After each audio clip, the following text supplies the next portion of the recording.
Hello, welcome to AnthonyAllenEdits, the YouTube channel that is all about your editing so that you can have that full creative control over your media creations. And this video is all about rendering your media within your Final Cut Pro 10 project. Okay, so here we are inside of Final Cut Pro 10 and you can see that I've already started my project and you can see pieces of media already rendered within the timeline.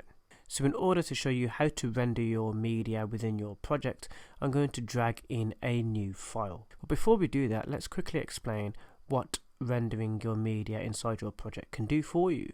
So for example, let's say you've made a huge change to this clip here.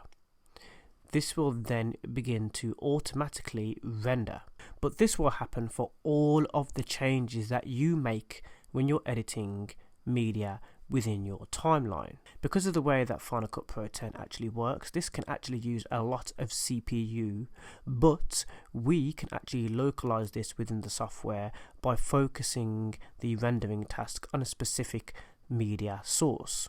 So in other words, we get the software to actually work on one change instead of many, and that uses less resources with your Mac machine, especially if you're not using a powerful machine. So let's drag in a new piece of media to show you what happens when something is being rendered within Final Cut Pro 10 firsthand. So we're going to drag in this entire clip here into our timeline. Now, although this is already used within our timeline, when I drag this in, you'll see that it will need to start rendering. So let's have a look. This line above actually represents the rendering that is taking place for this clip within the timeline. Rendering can consist of many different things, for example, converting a piece of media or making a change to a piece of media. And now you can see, because my machine is quite quick, we're actually rendering this clip quite quickly. But if we wanted to focus on this task, say for example if we've got multiple pieces of media that we've imported or make change to, what you would do is just actually select this. For example, let's make a few cuts within this piece of media. So now we've separated this piece of media. So while this is rendering very quickly, I'm going to select it because I want to focus on this clip, this part of the clip here.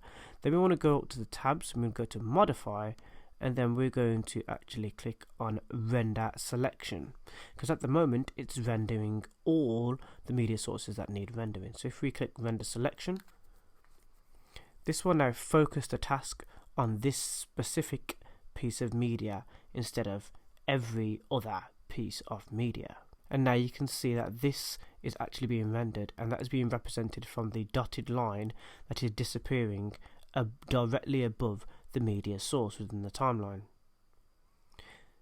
Also, another thing you can do is if you look at the clock up above here, or the pie that I like to call it, you can actually see how long this is going to take place when you click it. So here is the percentage, as I've just paused it, that you can see where the rendering is taking place. Final Cut Pro 10 will automatically begin to render your media sources and changes once they've been imported or a change has been made. If you would like to render absolutely everything within your timeline, what you would do is just go up to modify and you would select render all. So rendering your media within Final Cut Pro 10, do you have any questions? Is there something that you'd like to know about this process that was not covered in this video? If there is, hit us down in the comment section down below and I will try to answer to the best of my ability, and if not, there should be someone within the comment section that may be able to help you. Hit the subscribe button because I've got a lot more coming to this YouTube channel that will really help you gain that creative control over your media creations.